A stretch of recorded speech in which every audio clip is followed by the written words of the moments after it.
Another, just a little update. You can see I got a big old fan in there now.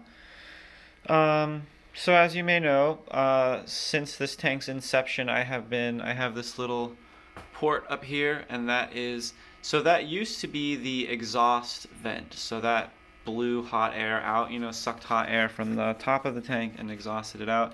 And then this was the intake port right here. But that used to not have a fan. That used to just be a vent in the top of the tank. And so that pulled cool air in and then exhausted hot air out. And that was pretty effective. But when I upgraded my lights, you could see these lights sit directly over the what used to be the cool air intake vent.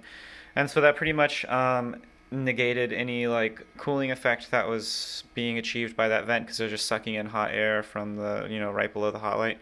So I had to switch it up, and now I have this back here is the intake vent now because it's kind of above. It was more ideal for pulling cool air into the tank.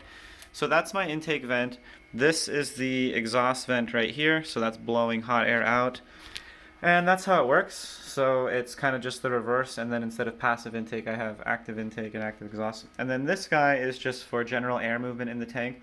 I was kind of on the fence about having an internal fan. I didn't see too much good, but a lot of helium foil growers have fans in their tank and have more fans than this. They have really high air movement in their tanks because that's what the Tepui Mountains, where these helium foil grow naturally, they have very strong winds. And so a lot of times wind speed or whatever air movement is pretty like essential to plant health, especially if they're from an extreme environment. I imagine they're adapted to relatively high air movement, and so I wanted to recreate that at least a little bit. So I added this internal fan, and we'll see how the helium 4 do, if I see any change or anything. But that's what I got going on. I went from one fan to three. A lot more air movement, a lot more circulation.